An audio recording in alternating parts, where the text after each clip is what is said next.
Muy buenas noches a todos, nuevamente transmitiendo desde Creyente Clandestino a esta noche temática y a esta charla que hemos puesto El Árbol Siniestro. Hoy ya vamos por la charla número 23, vamos avanzando de a poquitos y pues bueno, hoy arrancamos un tricitín tarde, disculparán la demora y pues bueno, antes me gustaría darle un saludo muy especial a Hernán, que ha sufrido un percance, algunos compañeros saben cuál es el percance, entonces desde acá, desde Canadá, le mandamos un fuerte abrazo a Hernán, que se recupere pronto, que Dios lo bendiga fuertemente a él y a toda su familia en esta situación tan complicada.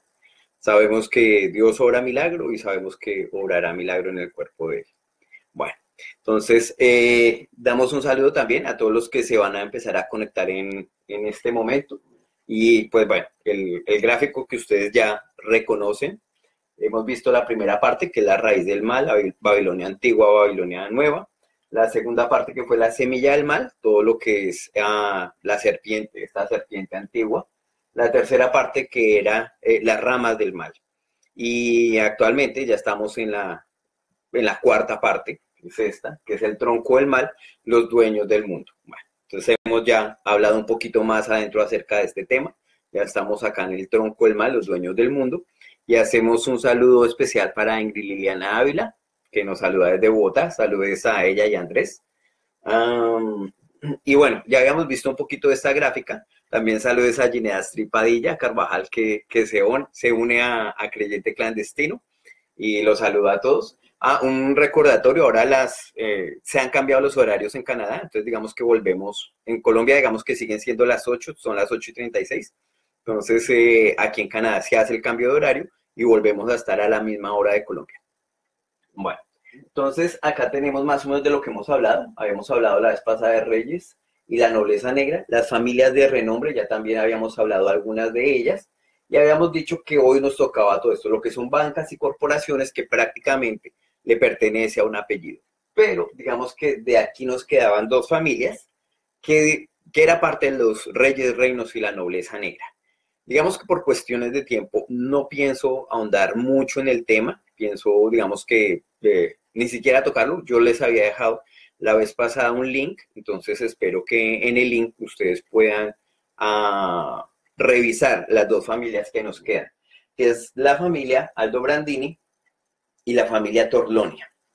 Entonces, con esas dos familias yo creo que ya terminarían ustedes de revisar, los que estén más interesados en todo este tema, terminarían de revisar a qué estamos haciendo referencia con estas dos familias y su influencia tan poderosa en el Vaticano y en la banca, especialmente la familia Torlonia. Bueno, y hoy sí arrancamos con la parte de abajo, todo lo que es banca y corporaciones, y específicamente yo les había hablado de un nombre, de la familia Rothschild.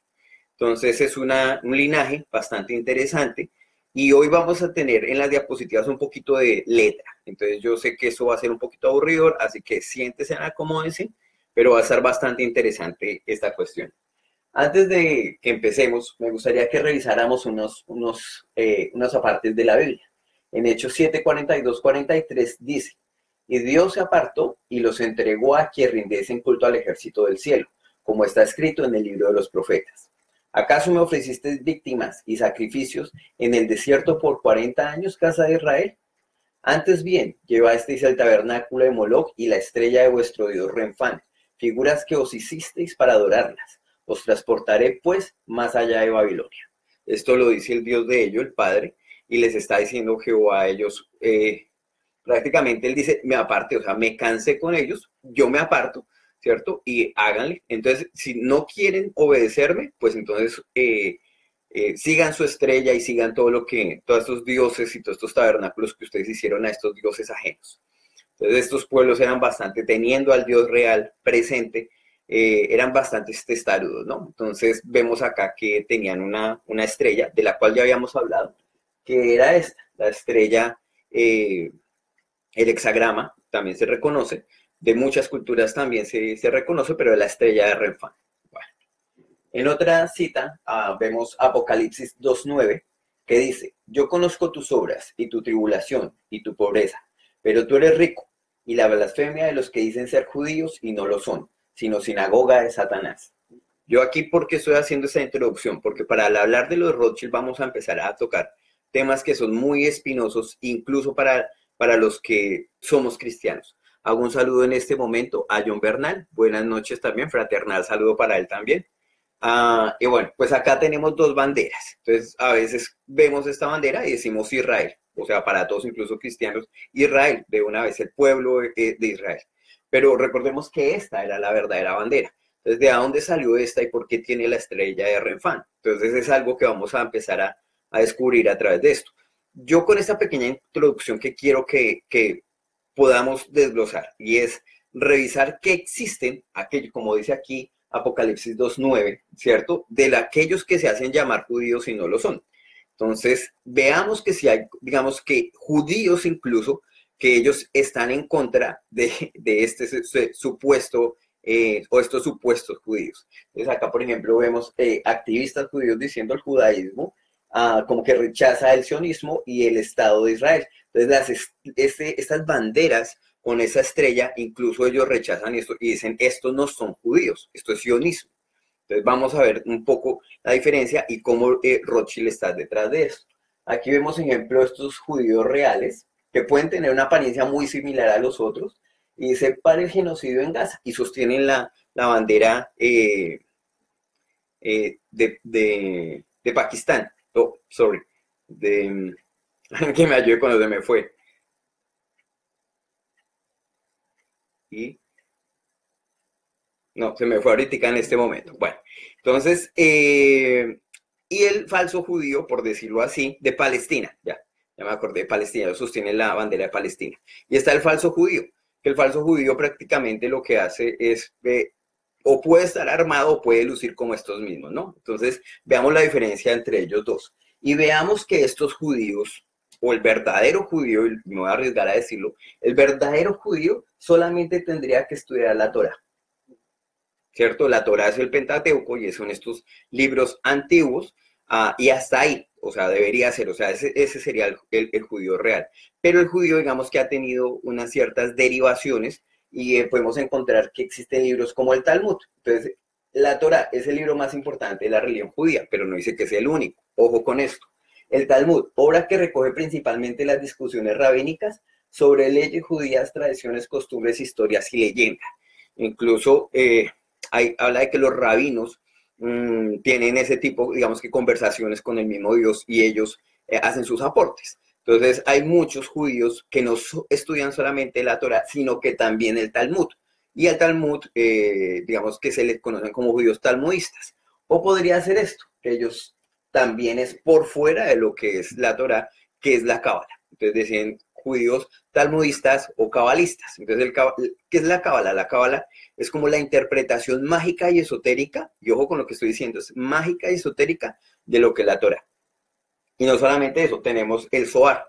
El Zohar también es un libro, un compendio de libros que se le unen a este. Entonces, judíos de varias derivadas vamos a tener. El verdadero judío, por decirlo así, solamente debería estar obedeciendo y estudiando esto, no todo esto, lo que se le unió. Todas las añadiduras que digamos que fueron de hombres, digamos que inspiradas a través de ciertos murmuradores no muy, digamos que sanos. Entonces, digamos, dejémoslo así de esta manera. ¿Por qué? Porque esto prácticamente y todo este tema va a ser parte de lo que es la sinagoga de Satanás y todavía no lo vamos a tocar, sino más en el fondo. ¿Para qué quiero hablar de esto? Sencillamente es para que nos hagamos una diferencia de que cuando la gente a veces habla de judíos, los mete a todos en el mismo frasco. Entonces todos los judíos o son buenos o son malos. No, hay derivaciones y hay unos que han desobedecido, hay otros que van por buen camino, hay otros que no, ni siquiera son judíos. Y vamos a ver un poquito la raíz de esto. Para esto me he basado un poco en la historia de la casa de los Rothschild por Andrew Hitchcock. Entonces ya habíamos hablado un poquito de dónde venían estos personajes, ya habíamos hablado un poquito de Casaria. Entonces los cásaros estaban bajo las órdenes del rey y se convierten a la fe judía en el 740 después de Cristo. Hemos hablado que prácticamente Casaria estaba entre lo que era toda esta hermandad árabe de abajo y toda la parte de arriba que era el catolicismo. Entonces, cuando llegan al imperio de Casaria, les dice, ¿ustedes qué van a hacer? Defínanse. Entonces ellos dicen, bueno, y si somos de la hermandad de los musulmanes, del califato árabe, que tenemos que, no, ustedes tienen que rendirle cuentas al califato. Entonces ellos dicen, uy, no. Y cuando ellos dicen, bueno, si nos volvemos al catolicismo, ¿qué pasa? No, pues ustedes tienen que rendirle cuentas al Vaticano. Entonces ellos por conveniencia prefieren ser judíos, que no le tienen que rendir cuentas a nadie, pero ellos mezclan, los cázaros, mezclan con toda su paganería que ya tenían para la época, todo lo que es el judaísmo. Y de ahí es donde empiezan a arrancar toda esta serie de libros de las cuales ya hablamos. Pero todo esto, vuelvo y lo repito, vamos a hacer hincapié de todos estos temas en la parte de la sinagoga de Satanás. Esta parte es el imperio Cásar, por decirlo así, y vemos acá prácticamente cuál era la distribución. Todo esto era el califato árabe, toda esta parte verde, y vemos que la presión era bastante sobre el imperio Cásar, y por esta parte, que era la norte, teníamos toda la parte roja, que era este imperio católico. Bueno, entonces vamos a empezar un poquito con la historia de este personaje, de los Rothschild. Entonces, arranca desde 1743. Entonces, Meyer Amschel Björk, que es prácticamente el apellido antiguo, dice judío askenazí. Entonces, uno dice, ¿qué es el askenazí? Estos de los del imperio Cásar, cuando se vuelven, que eran esos judíos házaros, se convierten, o prácticamente se les conoce como los judíos askenazí. Entonces, digamos que esto es como les vamos a reconocer a los judíos que se convirtieron al judaísmo por conveniencia, pero no realmente porque tuviesen una línea genética judía, ¿cierto? Sino porque sencillamente vieron que era lo mejor que podían hacer. Bueno, entonces Meyer Amschel Bauer, judío askenazí, nace en Frankfurt, Alemania, hijo de Moises Amschel Bauer, que es este personaje. Prestamista de dinero y propietario de una contaduría. Entonces vemos acá cómo es la línea de estos personajes. Es Meyer, del cual tiene 5 hijos, que es Amschel, Solomon, Nathan, Carl y James. Estos son los personajes. Estos 5 hijos van a sonar en toda la historia, prácticamente desde la primera hasta lo que va a ser la Tercera Guerra Mundial. Bueno, comenzó con Meyer Amschel Rothschild, fundador de esta dinastía, hijo de Amschel Moses Björk, quien posteriormente cambiaría su apellido por Rothschild en alemán, que es Roth, rojo, y Schild, que es signo o escudo. Desde ahí es donde arranca este escudo. En 1760, Meyer Amschel Bauer trabaja para un banco, propiedad de los Oppenheimer en Hannover, Alemania. Tiene un gran éxito y se convierte en socio menor. Posteriormente, Rothschild se convierte en un socio cercano del príncipe Guillermo IX y termina haciendo negocios con él y con los miembros de la corte. Pronto descubre que el préstamo de dinero a los gobiernos y a la realeza es más rentable que el préstamo a personas. ¿Cómo él llega a acercarse a Guillermo IX? Pues él llega con unas monedas muy raras y con unas baratijas. Y pues estos reyes, digamos que les gustaban mucho estas cosas como misteriosas, por decirlo así. Rothschild llega hasta él y le gana la confianza hasta tal punto de que le va a pegar una de las estafas más grandes que se han reconocido en la historia. Bueno, sigamos. En 1760, Meyer Amschel Rothschild elabora planes para la creación de los Illuminati. Es un tema que tocaremos después por separado. Y confía al judío askenazí Adam Weishaupt, que es este personaje, un criptojudío que fingía ser católico. ¿Qué es el criptojudío? Es aquel judío que finge ser de otra religión. Entonces hay judíos dentro de los mormones, hay judíos dentro de los protestantes, hay judíos dentro del catolicismo, pero estos judíos se reconocen así, como criptojudíos. No es, ellos aparentan ser de una religión, y ya lo dije, son realmente y netamente judíos o pseudo judíos. ¿Ok? Porque digamos que el judío puede que venga de un linaje, pero el judío, digamos que conserva eso, que ha tenido ese linaje. Bueno, entonces, que fingía ser católico. Su organización y desarrollo, que fingía ser católico, le dejan la organización y el desarrollo. Los Illuminati se basarán en las enseñanzas del Talmud, esos libros que yo ya les había hablado y que más adelante hablaremos de él, que a su vez son las enseñanzas de los judíos rabínicos. Debían llamarse los Illuminati, ya que es un término que significa guardianes de la luz o los iluminados. También se le conoce o se les ha reconocido como los Iluminados de Baviera, porque es el lugar donde se empieza a desarrollar toda esta corriente. Entonces, de los Illuminati, no es que nazca acá realmente esto. Adam Weishaupt lo que hace es reorganizarlos, algunos de esos linajes. Pero como lo vuelvo y lo digo, esto lo tocaremos en la parte expresamente de lo que es Illuminati. Bueno, en 1776, quiero que estén pendientes de las fechas para ver cómo se va avanzando a pasos de gigante en esta hora que tenemos, para que se den cuenta cómo los Rothschild empiezan, digamos que siendo un grupo discreto, pequeño, y cómo se van tomando el poder. Adam Weishaupt completa oficialmente la organización de los Illuminati el 1 de mayo de este año. El propósito de los Illuminati es dividir a los Goyim. ¿Qué es los Goyim? Es el término que le tienen a usted y a mí dentro del Talmud. Entonces, la persona del Goyim es ese personaje que no vale nada para ellos. Más adelante hablaremos de eso. Pero es ese personaje que no es judío. Entonces, dividir a los Goyim. Weishaupt pronto se infiltra en la orden continental de los masones. Con esta doctrina, Illuminati y establece las logias de Gran Oriente.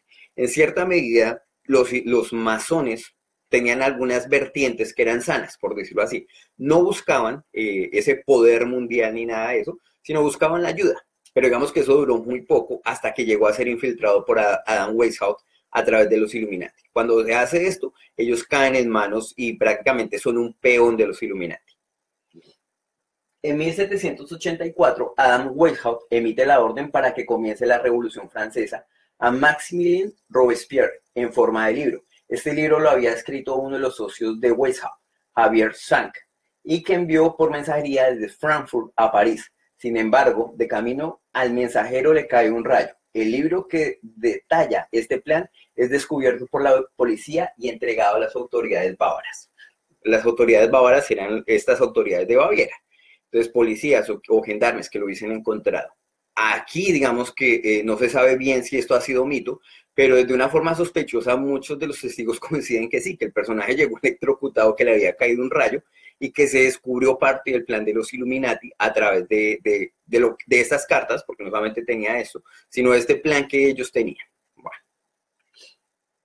En 1791, los Rothschild consiguen el control del dinero de una nación a través de Alexander Hamilton, su agente en el gabinete de George Washington, cuando crean un banco central en Estados Unidos, llamando el primer banco de los Estados Unidos. Se establece con un plazo de 20 años. Entonces, digamos que los Rothschild, ganando favores y todo esto, ya en 1791 habían logrado infiltrarse y prácticamente infiltrarse en la masonería, que era, digamos, que su fuerte contrincante, y decirle a ellos, bueno, nosotros vamos a manejar esto, ponemos este primer banco de los Estados Unidos y nosotros vamos a expedir el dinero, no ustedes como gobierno.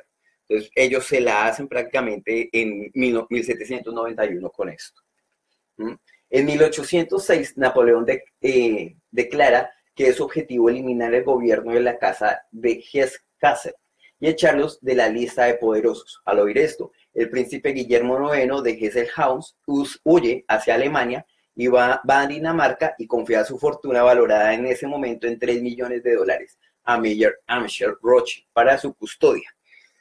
Bueno, le costaría bastante caro esto, porque imagínense, para la época, estamos hablando de 1806, confiar un $3 millones. Y en este momento es un montón de plata, para ese momento sería extra, o sea, algo inimaginable. Entonces, se lo confía porque prácticamente Napoleón decía, no queremos este tipo de monarquía, por decirlo así, de Guillermo IX, queremos sacarlo. Y él decía, bueno, yo tengo todo mi dinero, ¿a quién se lo confío? A alguien que prácticamente tenga el poder de guardarlo. Y en ese momento Rothschild ya se había ganado la confianza y le dijo, yo se lo puedo guardar. Y incluso hablan que estaba dentro de unas barracas de vino. O sea, habían tratado de sacarlo y todo, habían sacado el vino, lógico, metido oro, porque era oro todo esto, y habían sacado las barracas de vino, esperando Guillermo IX que le devolvieran eso algún día.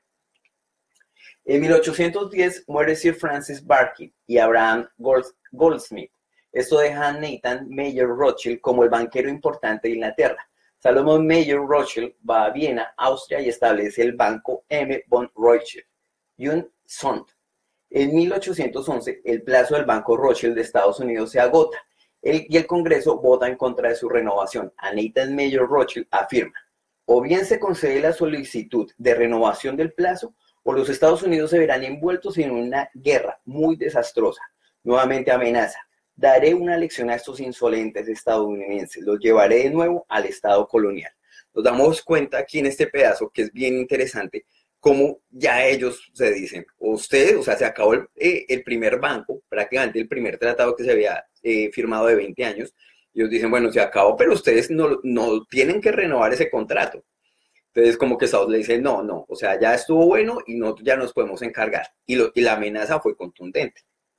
¿Listo? En 1812, con el apoyo del dinero de los Rothschild y por orden de Nathan Mayer Rothschild, Gran Bretaña declara la guerra a los Estados Unidos. Esa es la que se conoce como la guerra de 1812. Entonces, ya habíamos hablado en las anteriores exposiciones, como cuando llegaron a Viena, de esta nobleza negra, se había mezclado lo que era una nobleza romana, una nobleza babilónica y los fenicios, ¿cierto? Y como los fenicios habían descubierto que en la guerra, ganase o perdiese cualquier contrincante, ellos ganaban, porque ellos movían armas y movían terroristas. Digamos que los soldados de la época, ellos los movían en sus barcos y ellos ganaban. Perdón. Entonces ellos se dan cuenta que eso sigue funcionando. Eso, la guerra sigue funcionando, es un negociazo. Por eso es que en Colombia quieren guerra algunos personajes todo el tiempo, porque eso da mucha plata. Entonces, ¿qué pasa? Que con este apoyo, digamos que con el apoyo de los Rothschild, Gran Bretaña le declara la guerra a los Estados Unidos y se arranca esa primera guerra, que es bastante fuerte, deja bastantes muertos. Y en cuanto a la plata, vamos a mirar qué pasó. En 1814, en cuanto a los 3 millones de dólares que el príncipe Guillermo IX de Hesse-House había confiado a Mayer Amschel Rothschild para su custodia, ¿qué pasó? El hombre nada más ni nada menos que lo invierte, y ya habíamos hablado de esta parte muy interesante que fue con lo que terminamos la parte de la nobleza negra, que era la Compañía de las Indias Orientales. Entonces, la Compañía de las Indias Orientales era gente que tenía un montón de plata, que tenían muchos barcos, que movían esclavos, que movían especias de un lado para el otro, y que eran prácticamente piratas de alta mar. Entonces, estos personajes, los Rothschild, cogen esos 3 milloncitos de dólares y se lo meten a esta vaina y casi quedan dueños y señores de esta compañía. Bueno. En 1815, los 5 hermanos Rothschild trabajan para suministrar oro a los 2 ejércitos, al de Wellington a través de Nathan en Inglaterra y al ejército de Napoleón a través de Jacob en Francia. Entonces eran estas dos, digamos que estos dos grupos financiados por el mismo personaje, seguían haciendo la misma estrategia. Sin importar quién ganase, ellos ganaban. Y sin importar quién perdiese, a ellos no les importaban los muertos ni nada de esto, pero ellos querían financiar a los dos. Y independientemente, a ellos le tenían que pagar. Los préstamos se dan con la garantía de que el vencedor, y ojo acá, respetará las deudas de los vencidos. Uno de los correos de Rothschild es un hombre llamado Rothworth. Cuando los británicos ganan la batalla de Waterloo, Rothworth atraviesa el canal y es capaz de entregar esta noticia a Nathan Mayer Rothschild 24 horas antes que el propio servicio de mensajería de Wellington. Aquí hay dos cosas interesantes. Primero, cuando había una guerra, ellos decían, ok, si usted vence, usted asume las deudas del que, porque lógico, usted se va a quedar con todo. Entonces, si Napoleón vencía, entonces usted se va a quedar con las deudas que adquirió el otro. Pero como usted se va a quedar con tierra, se va a quedar con soldados, se va a quedar con los bienes, usted me puede pagar fácilmente eso. Entonces, digamos que eran los tratos de la guerra. Decía, si yo gano, yo cumplo las deudas al que le gane. Entonces, mal que bien, Rothschild ganaba por punta de punta.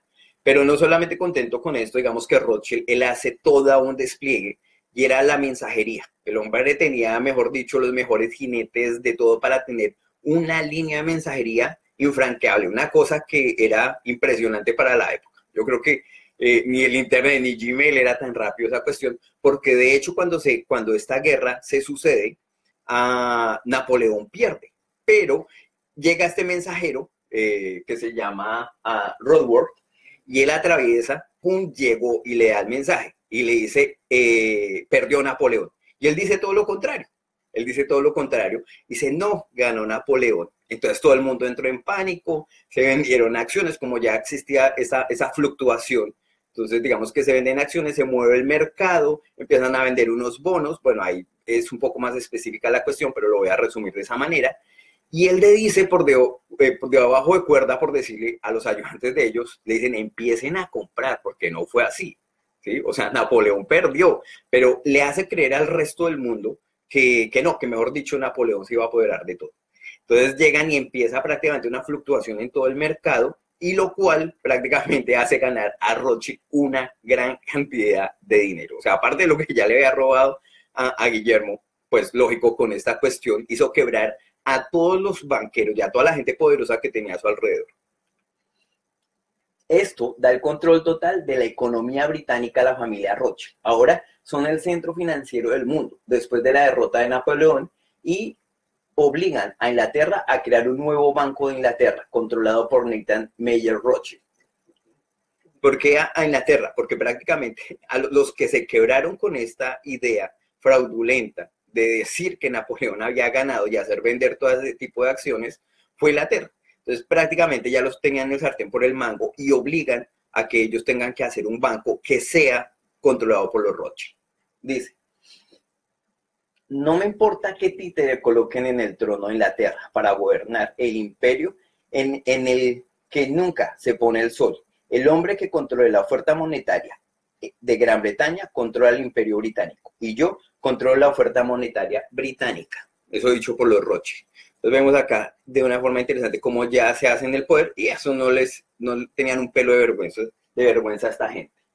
Muchos de los gobiernos europeos están endeudados con los Rothschild, de manera que imaginan que podrían utilizarlo como herramienta de negociación. Sin embargo, el zar Alejandro I de Rusia, que no ha sucumbido a un banco central Rothschild. O sea, prácticamente Rusia, que le dicen: no, yo ya me le conozco su estrategia, señores. Entonces, como que hacen es venir, endeudar y hacen toda la vaina, y después ustedes dicen: voy a montar un banco acá, y terminan es dañando la nación. Entonces, este zar les había dicho: no, gracias, aquí no, y prácticamente les convierte en la piedra del zapato, y ellos juran quitarse esa piedra. Bueno. En 1816, el Congreso de Estados Unidos aprueba una ley que permite otro banco central dominado por los Rothschild, que da a los Rothschild el control de la oferta monetaria estadounidense de nuevo. Se llama el Segundo Banco de Estados Unidos y se le concede un plazo de 20 años. O sea, era bastante. O sea, digamos que políticamente ellos, Estados Unidos se les había tratado de poner un tate quieto, pero ellos se movían tanto en Europa como aquí en América, y habían cogido fuerza en Europa. Entonces vienen acá y dicen: ya montamos, o sea, no nos quieren licitar el segundo, montamos otro, pues no nos quieren licitar el primero, montamos el segundo y renovamos ¿qué? El acuerdo. Pero aparece este personaje, de admirar. En 1823 los Rothschild se hacen cargo de las operaciones financieras de la Iglesia Católica en todo el mundo. Entonces, si ustedes quieren saber quiénes están detrás de la banca vaticana, bueno, eso ya tiene nombre propio. Lógico, hay algunas familias de esa nobleza negra veneciana o de la facción veneciana que tienen sus tentáculos ahí metidos, pero los Rothschild también son propietarios de esto. En 1832, el presidente Andrew Jackson, que es este personaje, el séptimo presidente de los Estados Unidos, dirige la campaña para su segundo mandato, bajo el lema: Jackson y ningún banco. O sea, todo el mundo sabía realmente quién eran los Rothschild para la época. En ese momento es donde tenemos el desconocimiento, pero eso ellos lo limpiaron, esa historia la limpiaron. Pero este personaje, este presidente Andrew Jackson, sabía quiénes eran, y dijo: un momento, aquí ya no hay más, aquí se les acabó. Entonces, en 1833, el presidente Andrew Jackson comienza a eliminar los depósitos del gobierno y los deposita en bancos dirigidos por banqueros democráticos, o sea, prácticamente que eran del gobierno. Sois un nido de víboras, ladronas, y tengo la intención de derrotarlos, y por el Dios eterno que os echaré. Entonces, fueron unas palabras que Andrew Jackson le dijo, el séptimo presidente de los Estados Unidos, le dijo a los Rothschild, y los trató de víboras. Y hay unas caricaturas de la época que era Andrew Jackson peleando con todas estas cabezas que pertenecían a una serpiente Rothschild, y prácticamente acá está un Rothschild, mostrando todo ese tipo de cabezas. Pero este personaje, Andrew Jackson, es bien interesante porque era un hombre creyente. Entonces, miremos que utiliza, ejemplo, la parte de las víboras, y que el poder no iba a ser yo los voy a echar, sino decía: por el Dios eterno. Él lo nombra. Ok. ¿Quién más nombra ese pedazo de las víboras? En Mateo 3:7 dice: al ver él que muchos de los fariseos y de los saduceos que venían a su bautismo, les decía: generación de víboras, ¿quién os enseñó a vivir de la ira venidera? En Mateo 23, 33 a 34, dice, serpientes, generación de víboras, ¿cómo escaparéis de la condenación del infierno? Por tanto, he aquí, yo os envío profetas y sabios y escribas, y de ellos a unos matasteis y crucificasteis, y a otros azotaréis en vuestras sinagogas y perseguiréis de ciudad en ciudad. Entonces esto se lo estaba diciendo Jesús prácticamente a esa generación que le llama también, de una forma interesante, víboras, o que son hijos como de la serpiente. Bueno, sigamos, eso era un pequeño paréntesis. En 1835, el 30 de enero, un asesino intenta disparar al presidente Andrew Jackson, o sea, el que se les había puesto el tate quieto, dijo, aquí nomás, lo intentan asesinar, pero milagrosamente fallan las dos pistolas del asesino. El presidente Jackson declararía más tarde que él sabía que los Rothschild eran los responsables de este intento de asesinato. Y de hecho, el mismo asesino dijo, no hay problema, o sea, cójanme, o sea, no hay problema, porque salió libre. O sea, era tanto el poder de los Rothschild que intentando matar al séptimo presidente de los Estados Unidos en este intento fallido, queda libre y él dice, hay gente en Europa tan poderosa que yo voy a quedar libre. A mí no me da miedo que me hagan. Entonces, y de hecho sí quedó libre. Entonces es interesante dos cosas ahí. El poder de los Rothschild para acoger a este personaje, a este asesino, y dejarlo libre. Y algo muy interesante es el poder, o sea, o la fe que tenía Andrew Jackson, hacia Dios, ¿cierto? Y decir como que él me estaba protegiendo y ver que en este episodio las dos pistolas fallaron, ¿cierto? Fallaron y prácticamente Andrew Jackson, él muere de anciano. Bueno. En 1836, después de años de lucha contra los Rothschild y su banco central en Estados Unidos, el presidente Andrew Jackson finalmente consigue echar de Estados Unidos el banco central de los Rothschild. Es un aplauso para el señor Andrew Jackson, porque es uno de los pocos que se les ha parado en la raya a esos personajes y les dice no más.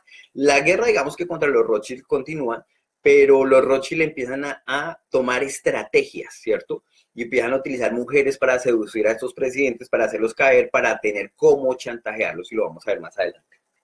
En 1841, el presidente John Tyler, el 10º presidente de los Estados Unidos, veta la ley para renovar el plazo de bancos de los Estados Unidos, recibe cientos de cartas amenazando con asesinarle. O sea, la técnica seguía. Entonces, después de este presidente, diríamos que era el séptimo, Andrew Jackson, llegan hasta el 10º, y esta gente, digamos que los presidentes seguían teniendo esa parte de patriotismo, es decir, no, primero está Estados Unidos, no como ahora, o sea, por ahí Trump trató de hacer el intento, pero le dijeron, no, señor, aquí no. Entonces, pero veamos que estos personajes eran, digamos que muy patriotas, como lo podemos ver en Colombia o en nuestras sociedades latinoamericanas, que existía el patriotismo, pero eran silenciados. Entonces, el enemigo común, nosotros no podemos decir, el enemigo es Estados Unidos, que es un discurso de izquierda, o el enemigo es el imperialismo, sí, lógico, porque esta parte, estas familias hacen parte de ese imperio, pero veamos que hubo también en Estados Unidos personajes que trataron de pelear y ponerse en contra de ellos. En 1848, Karl Marx, judío askenazí, publica el Manifiesto Comunista. Aquí más de uno que es de izquierda, como yo, va a ser así, sí señores. O sea, más que bien, no podemos ocultar el sol con un dedo, y todo lo que fue el comunismo fue financiado por esta rama de los Rothschild. Ya más adelante lo vamos a ver. Entonces el Manifiesto Comunista, ojo, era judío askenazí. Curiosamente, mientras él estaba trabajando en ello, Karl Richter de la Universidad de Frankfurt está escribiendo la antítesis que suponía la base del nietzscheanismo, de Friedrich Wilhelm Nietzsche. De este nietzscheanismo se desarrolla más tarde el fascismo y después el nazismo, y se utilizará para fomentar la Primera y la Segunda Guerra Mundial. Ojo, en 1848 ya estaban maquinando toda la parte de las guerras, porque era un negocio. Entonces ellos la están maquinando, pero para darle un sostenimiento a eso tenían que darle una base filosófica, ¿cierto? En cierto punto teológica y política. Y aquí ya estaban arrancando a hacerlo. En 1858, León de Rothschild finalmente ocupa su asiento en el Parlamento. Se convierte en el primer judío miembro del Parlamento británico, digamos pseudo judío. Entonces, ¿quién era este personaje? León de Rothschild fue un personaje que estuvo detrás de hacerse un puesto fuertísimo en la política. Digamos que ya estos 5 hijos habían tenido sus hijos y estos personajes ya estaban peleando detrás de esto. Doy un saludo a Nelson Enrique Prieto Cárdenas. Bueno, y creo que nuevamente a Ginette Astrid Padilla que se conecta. Entonces, este personaje estuvo muchos años, pero digamos que muchos de los juramentos eran para cristianos, estaban basados en la Biblia.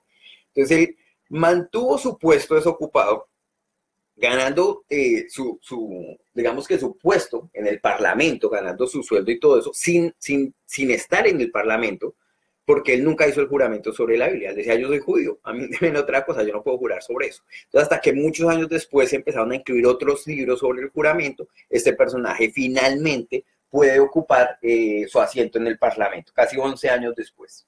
En 1861, el presidente Abraham Lincoln se acerca a los grandes bancos de Nueva York para tratar de obtener un préstamo para apoyar la continua guerra civil. Recordemos que esta guerra civil era entre los del norte y los del sur.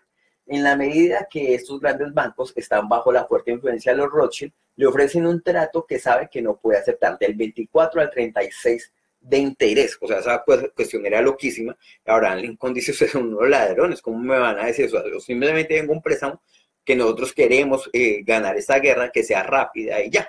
Entonces ellos le dicen, es bajo esta tasa. Entonces Lincoln dice, no señores, ¿saben qué? Yo voy a hacer mi propia moneda. Entonces, en 1862, en abril, se ha impreso y se ha distribuido dólares en dinero libre de deuda de Lincoln. Ojo, era libre de deuda.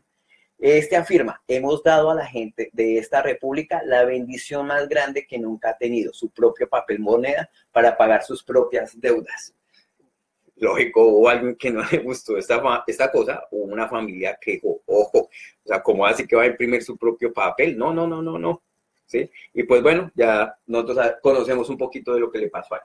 Pero en 1863, digamos que hubo una relación muy interesante. El presidente Abraham Lincoln descubre que el zar de Rusia, Alejandro II, está teniendo problemas con los Rothschild, al igual que él se niegan a sus continuos intentos de establecer un banco. Entonces recordemos que ellos estaban moviéndose tanto en Europa como en América. Entonces ellos, lugar que llegaban, no, aquí vamos a poner nuestro banco aquí, y dejaban a ellos delegados incluso de su propia familia.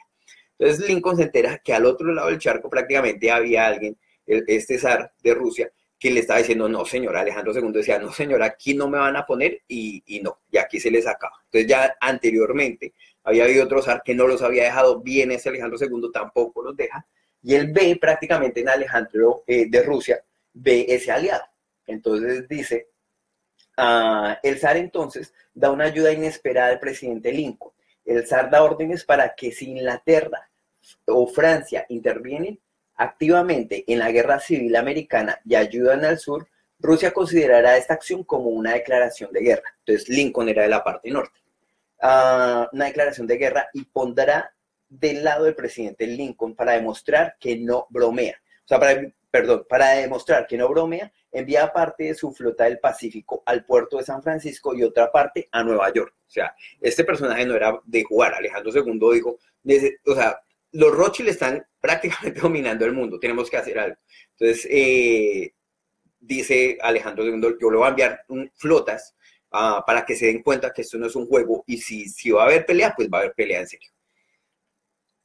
En 1865, en una declaración ante el Congreso, el presidente Abraham Lincoln dice, tengo dos grandes enemigos, el ejército del sur frente a mí, lógico eran los que estaban en la parte baja, y decía ellos son un enemigo, y las instituciones financieras detrás de mí. De los dos, el que tengo detrás es mi peor enemigo. O sea, las instituciones financieras, y lógico estaba hablando directamente de los Rothschild. Más tarde, ese año, el 14 de abril, el presidente Lincoln es asesinado, menos de 2 meses antes del final de la Guerra Civil Americana. Todos conocemos que fue en un teatro, un disparo por la espalda. Digamos que eso es lo único que nos dan en el colegio. Nadie lógico nos va a decir, no, los que gobiernan el mundo fueron los que mandaron a asesinar al presidente Lincoln. Nadie nos va a decir esto. No estoy hablando yo tampoco bien del presidente Lincoln, porque también tiene unas bellezuras por ahí que hizo con los indígenas, entonces tampoco metería las manos en el fuego por este personaje. En 1871, el 15 de agosto de este año, Albert Pike, ya habíamos hablado de esto, escribió una carta confidencial a Giuseppe Mazzini, revelando que le va a hacer la agenda de los grandes eventos mundiales para la humanidad, las 3 guerras mundiales.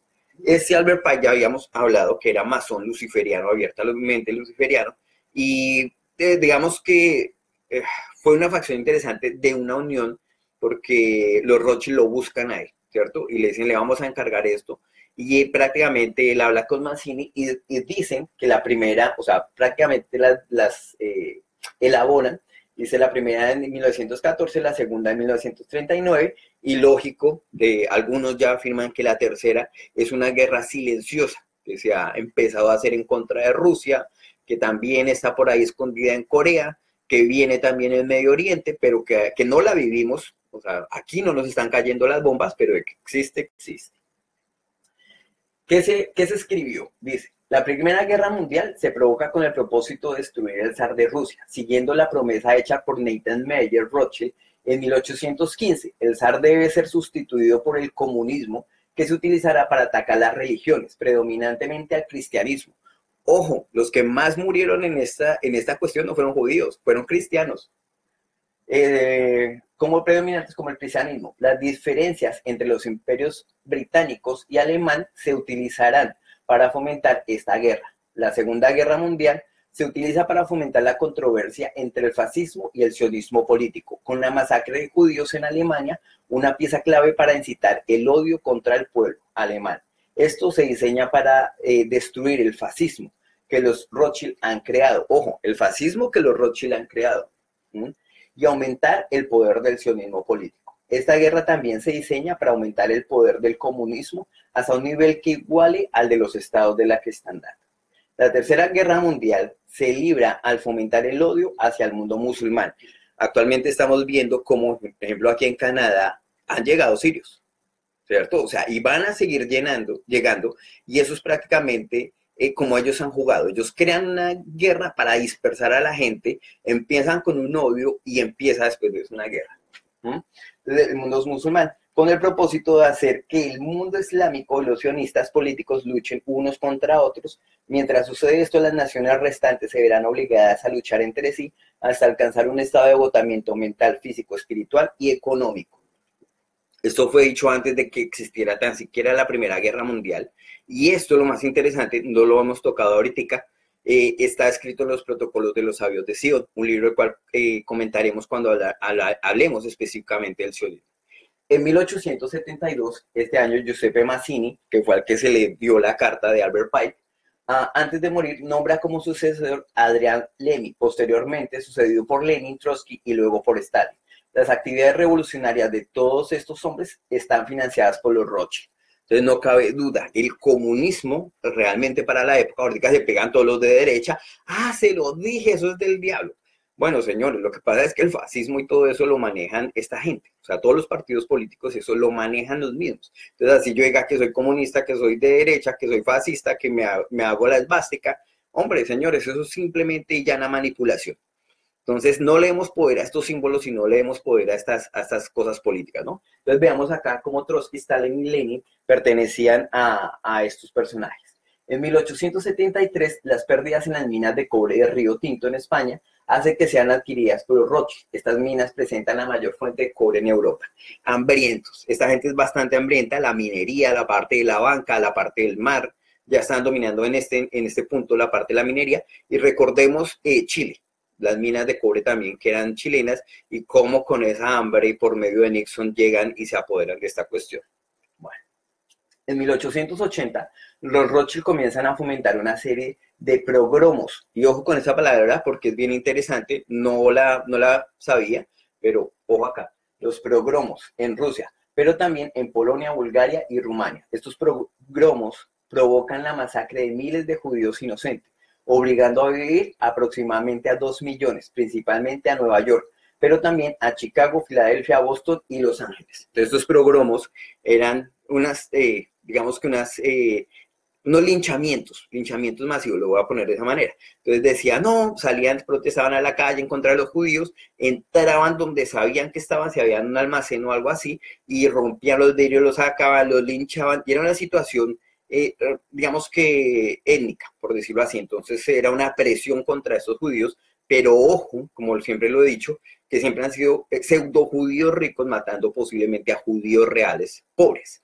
Entonces esta cuestión, estos progromos que se desataron en Rusia eran estos judíos dándole palo o esos pseudo judíos dándole palo y tratando de linchar a estos judíos y los esparcían.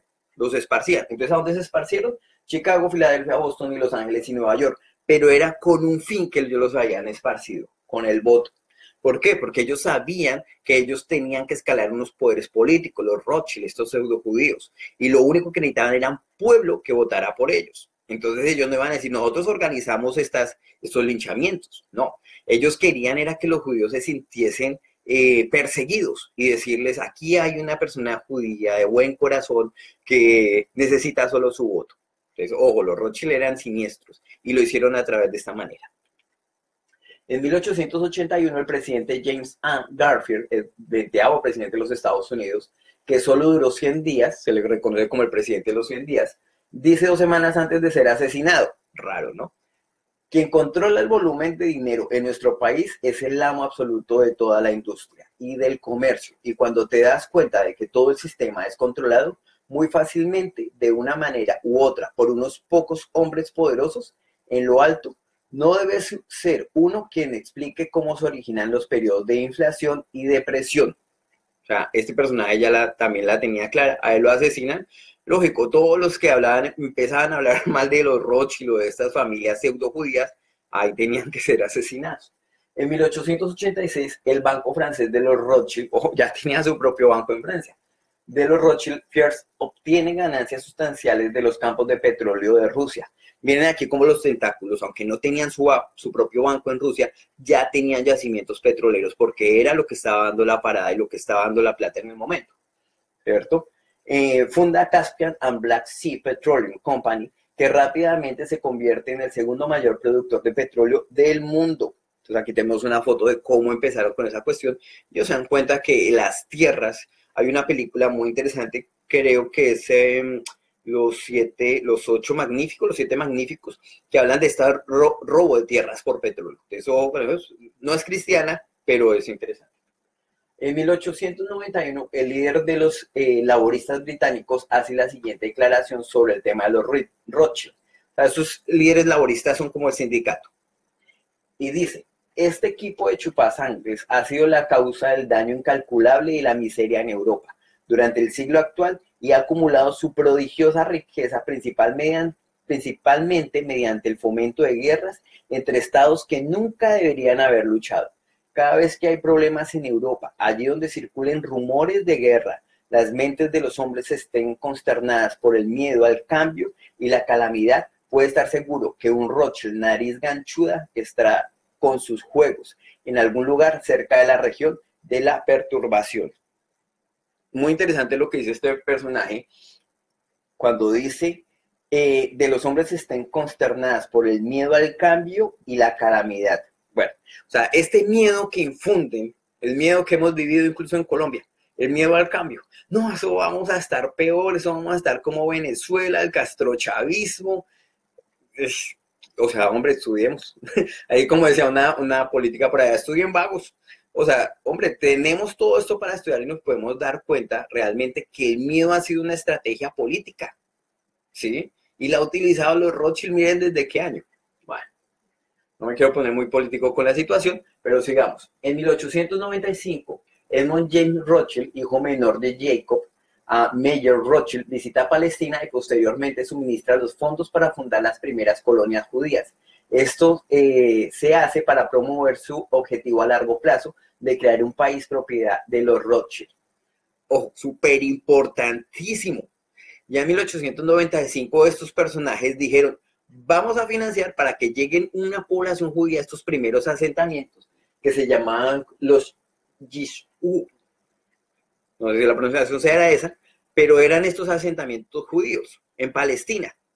Y ellos decían, es que queremos expandirnos y queremos pues empezar a tener como un terrenito. Ellos ya lo tenían pensado desde 1895.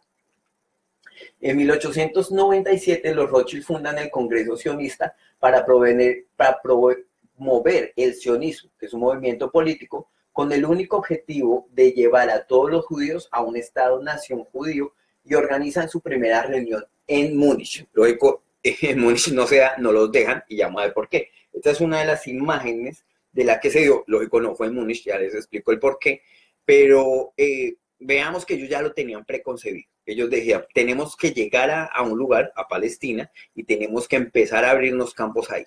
Eso incluso es bíblico. Este personaje dice, sin embargo, debido a la extrema posición de los judíos locales, que eran muy felices allí donde están, esta reunión debe ser trasladada a Basilea, Suiza, y tiene lugar el 29 de agosto. La reunión es precedida por el judío askenazí Theodor Herzl. Entonces aquí más claro no canta un gallo. ¿Cuál fue la cuestión acá? Que muchos de los judíos decían, no señores, ustedes quieren armar como un ventarrón donde no existe.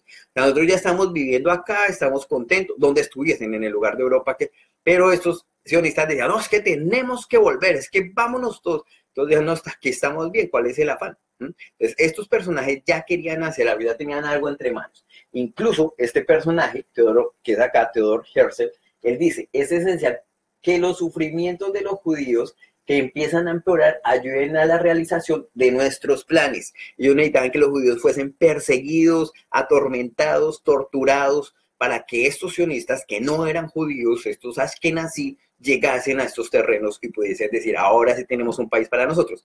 Prácticamente decir, tenían un país financiado por Rothschild. Ok.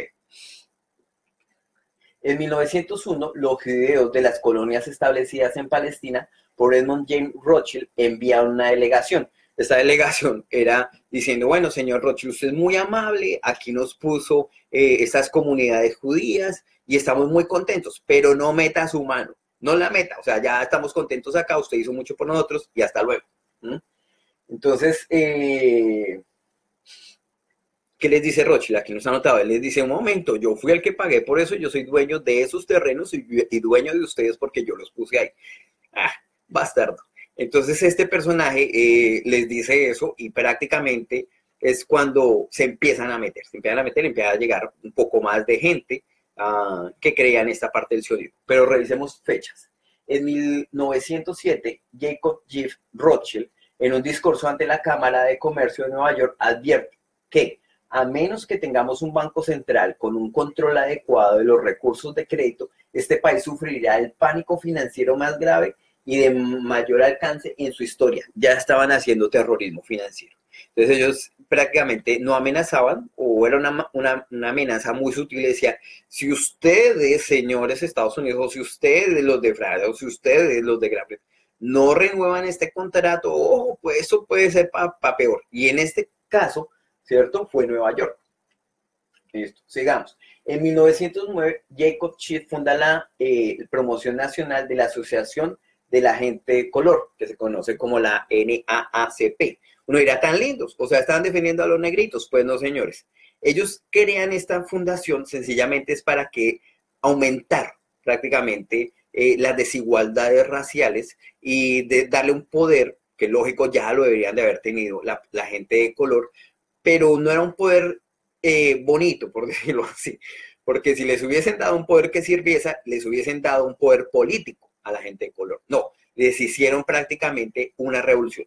Entonces, ahí arrancan muchos de estos grupos revolucionarios de gente de color apoyados por esto y viene nuevamente la venta de armas. Bueno, en 1913, el 4 de marzo, Woodrow Wilson es elegido presidente de los Estados Unidos.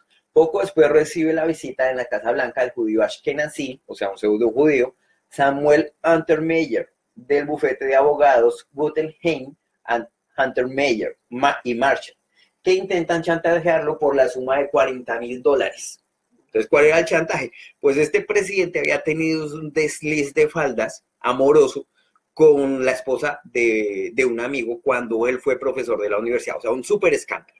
Entonces llegan este personaje, estos judíos askenazí, y le dicen, no, pues, golpe en el hombro, tranquilo, mi querido amigo. Mire, esta mujer está pidiendo $40,000. Entonces, para que ella se quede calladita y a usted no le van a dañar la imagen como presidente, porque imagínese ese escándalo.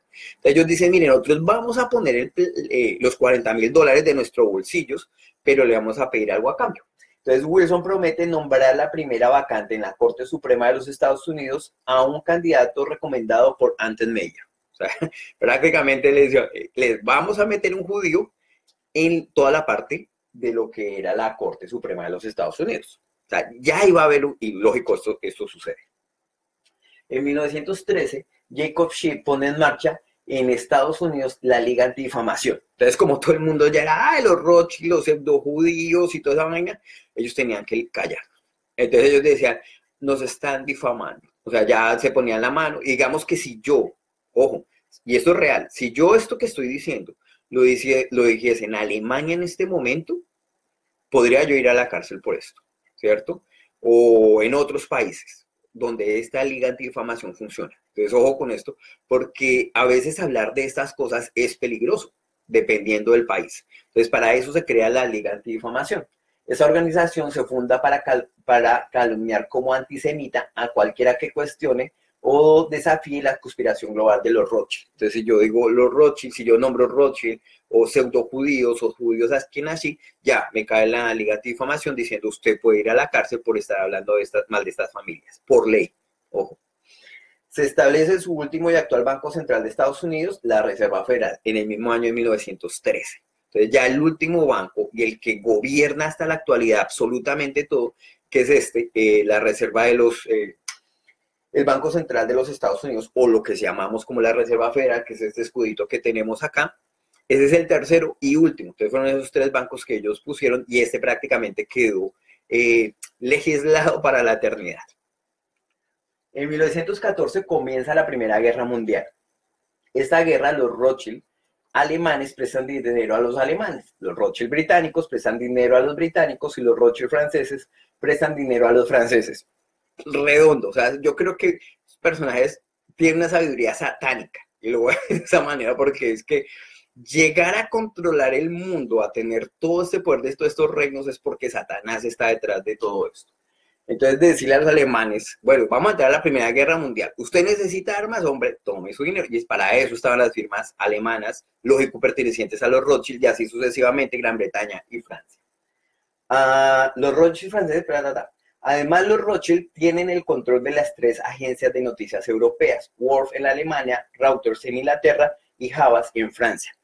Tenían el control de la información, entonces ellos prácticamente iban a decidir quién iba a ganar. ¿Quién iban a ellos decían, no, está ganando, o sea, para la conveniencia de ellos. Ellos manipulaban la guerra como un juego de ajedrez.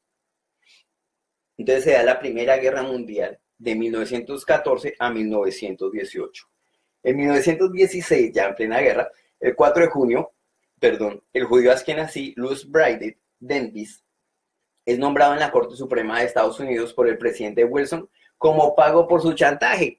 O sea, ya pagó toda la cuestión, nunca se supo lo del escándalo de faldas de este presidente y ya había puesto a Louis Brandeis en el puesto que prácticamente los judíos le dijeron necesitamos a alguien aquí metido en la parte política.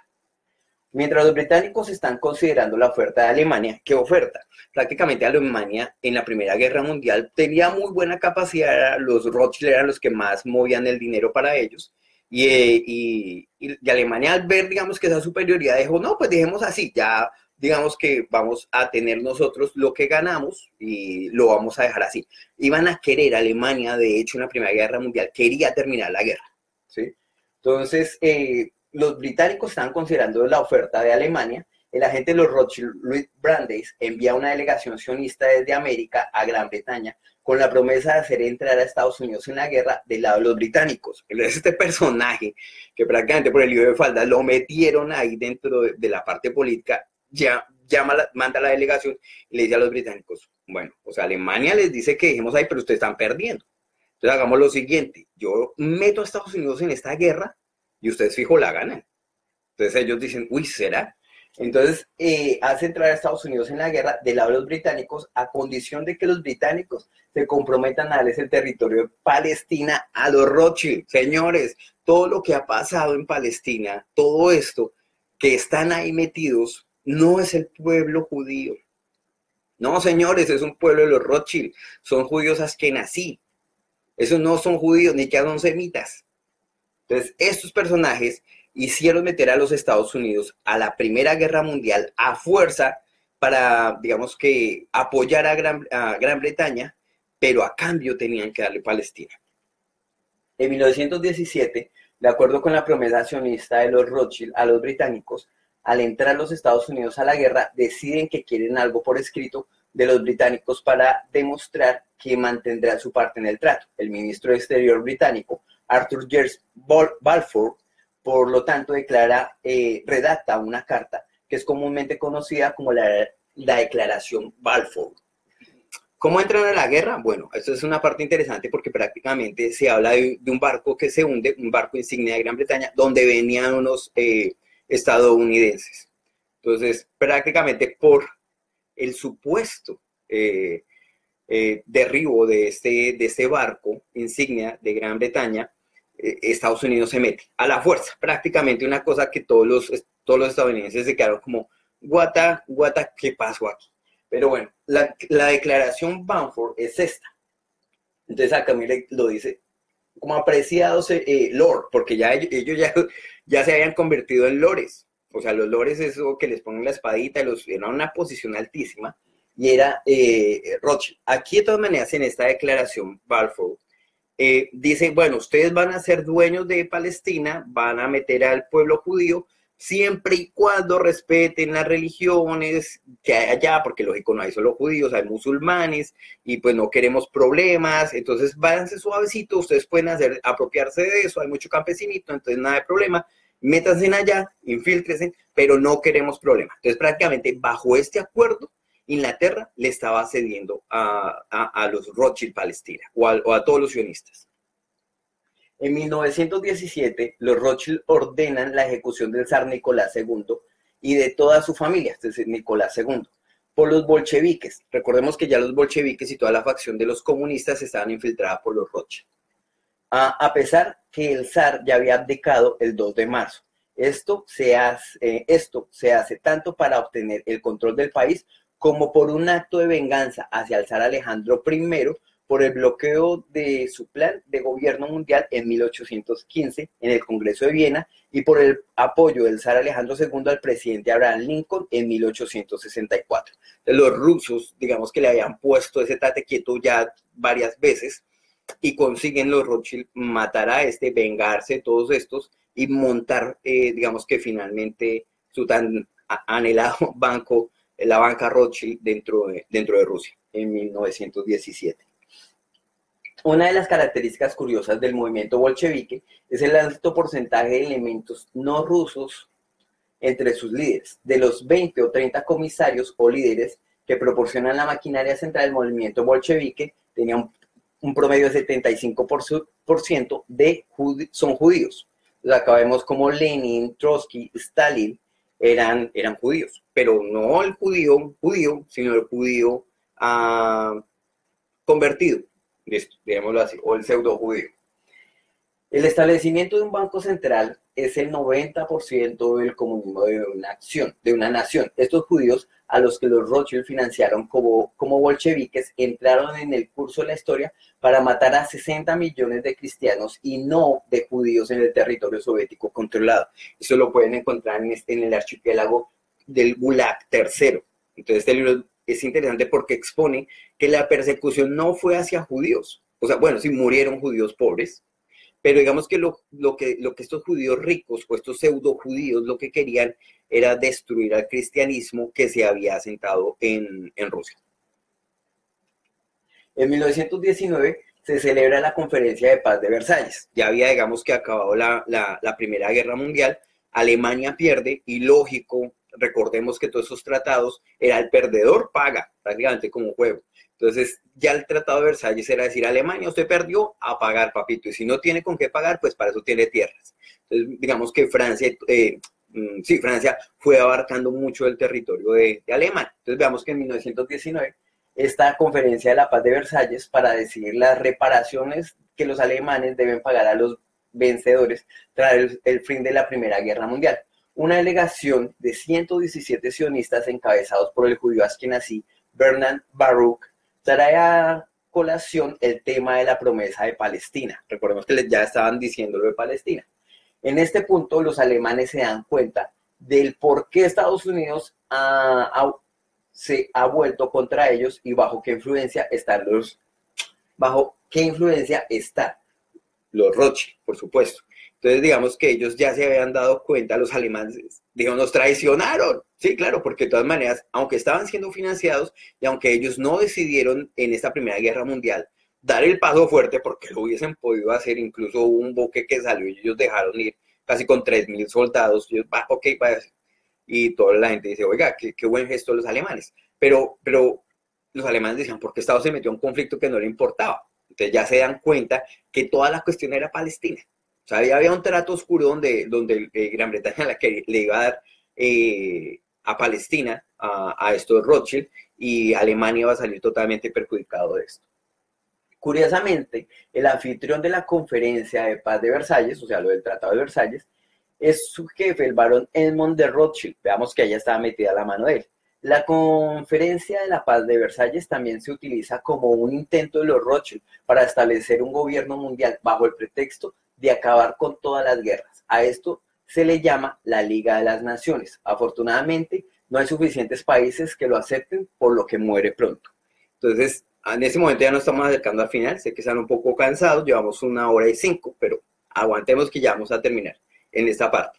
Esto que era la Liga de las Naciones, o sea, los Rothschild ya querían tener el poder del mundo. Ellos decían, nosotros tenemos que hacer una Liga de Naciones, lógico, bajo el poder Rothschild, y se llamó así, pero digamos que a muchos de los países dijeron, uy, esto es como darle el poder a esta gente y como que eso ya es mucho poder en una sola familia.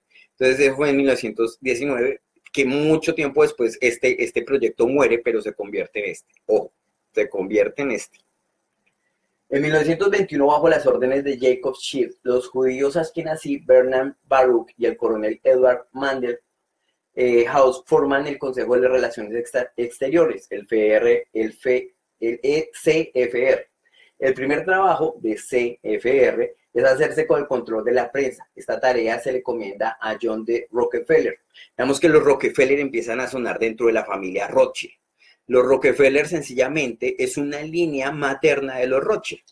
Entonces se le encomienda a los Rockefeller y se establece estos dos magazines que es Life y Time. Financia a Samuel Newhouse para que compre y establezca la cadena de periódicos por todo el país y también a Eugene Meyer, que tiene que comprar muchas publicaciones como el Washington Post, Newsweek y Weekly Magazine. El CFR también necesita controlar la radio, la televisión y la industria cinematográfica. Esta tarea se divide entre los banqueros internacionales Cook Love, Goldman Sachs y Warburg y Lehman. Entonces ya prácticamente ahí ellos se habían tomado con el control incluso de los periódicos de Estados Unidos, que hasta el día de hoy no lo han soltado.